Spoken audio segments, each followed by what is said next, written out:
IPL 2024 के लिए खिलाड़ियों की नीलामी आज दुबई के कोका कोला अरीना में हुई, जहां बड़े बड़े दिग्गजों ने शिरकत की।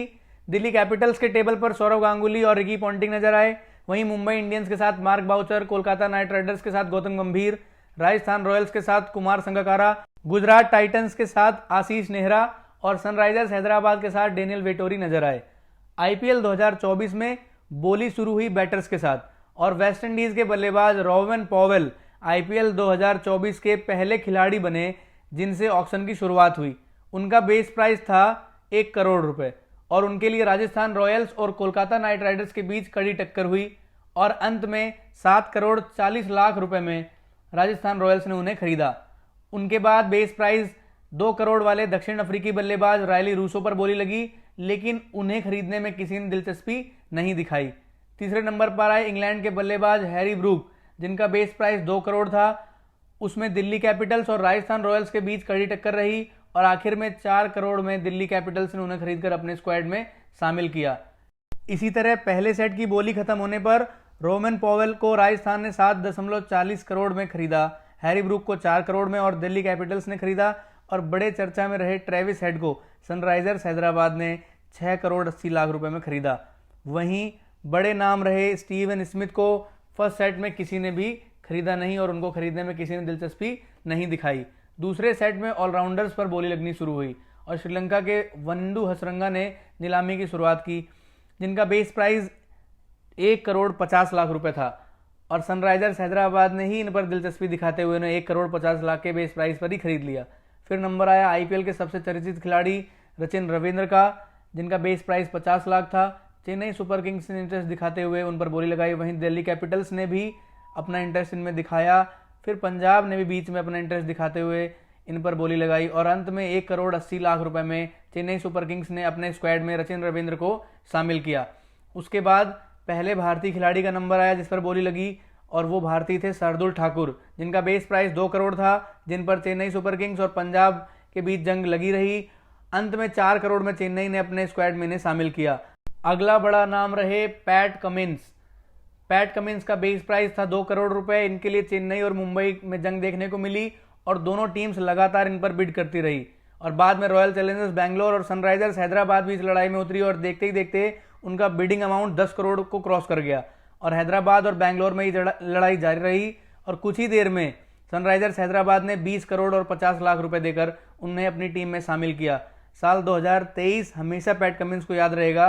पहले वर्ल्ड टेस्ट चैंपियनशिप जीती, फिर वर्ल्ड कप जीता और फिर दिसंबर में 20 करोड़ 50 लाख रुपए उन्हें आईपीएल बोली में मिले।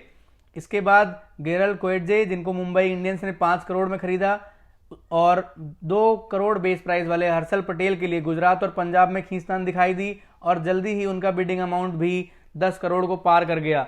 और फिर लेट एंट्री हुई लखनऊ सुपर जायंट्स की और अंत में लखनऊ सुपर जायंट्स और पंजाब किंग्स लगातार इस लड़ाई में जारी रहे और पंजाब किंग्स ने 11.75 करोड़ में, मतलब 11 करोड़ 75 लाख रुपए में हर्षल पटेल को अपने टीम में शामिल किया। फिर नंबर आया न्यूजीलैंड के डेरिल मिचेल का, जिनका बेस प्राइस था 2 करोड़। पिछले सीजन में डेरिल मिचेल अनसोल्ड रहे थे और इस सीजन में सीएसके ने 14 करोड़ रुपए खर्च करते हुए उन्हें अपने स्क्वाड में शामिल किया और इस सेट के अंत में 2 करोड़ बेस प्राइस वाले क्रिस वोक्स को उन पर बोली लगी और पंजाब किंग्स ने 4 करोड़ 20 लाख रुपए में उन्हें अपनी टीम में शामिल किया। बात करें तीसरे सेट की तो तीसरे सेट में विकेट कीपर्स का नंबर आया। शुरुआत हुई इंग्लैंड के विकेट कीपर फिल सॉल्ट से, जो कि अनसोल्ड रहे। फिर दक्षिण अफ्रीकी विकेट कीपर ट्रिस्टे स्टब्स को दिल्ली कैपिटल्स ने उनके बेस प्राइस 50 लाख में खरीदा। ऑस्ट्रेलियाई विकेट कीपर जॉस इंग्लिश, जो कि क्रिकेट वर्ल्ड कप में भी ऑस्ट्रेलिया टीम का हिस्सा थे, वो अनसोल्ड रहे।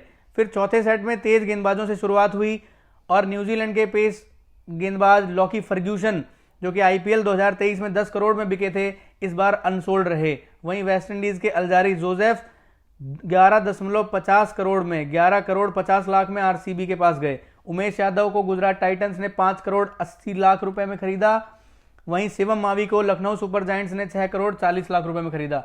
फिर बारी आई एक और बहुचर्चित तेज गेंदबाज ऑस्ट्रेलिया के मिचेल स्टार्क की और उनका बेस प्राइस था 2 करोड़ रुपए। शुरू में दिल्ली और मुंबई दोनों ही टीम्स ने उन्हें खरीदने में बिड लगाई और देखते ही देखते बिड प्राइस 10 करोड़ पार कर गया। फिर गुजरात और केकेआर ने भी स्टार्क में दिलचस्पी दिखाते हुए बिडिंग शुरू की और बिडिंग अमाउंट 20 करोड़ को पार कर गया। दोनों ही टीम्स स्टार्क को अपने स्क्वाड में शामिल करना चाहती थी और अंत में 24 करोड़ 75 लाख में केकेआर ने उन्हें अपने नाम किया और इसी के साथ मिचेल स्टार्क आईपीएल इतिहास के सबसे महंगे खिलाड़ी बने।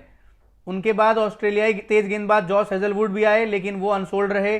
फिर श्रीलंका के दिलशान मधुशंका को मुंबई इंडियंस ने 4 करोड़ 60 लाख रुपए में खरीदा। भारत के जयदेव उनदकत को सनराइजर्स हैदराबाद ने 1 करोड़ 60 लाख रुपए में खरीदा। इसके बाद स्पिनर बॉलर्स का नंबर आया और अफगानिस्तान के वकार सलाम कील, इंग्लैंड के आदिल रशीद, वेस्ट इंडीज के अकील हुसैन, न्यूजीलैंड के ईश सोडी, दक्षिण अफ्रीकी गेंदबाज तबरेज शम्सी और अफगानिस्तान के मुजीबुर रहमान, ये सभी स्पिनर्स अनसोल्ड रहे।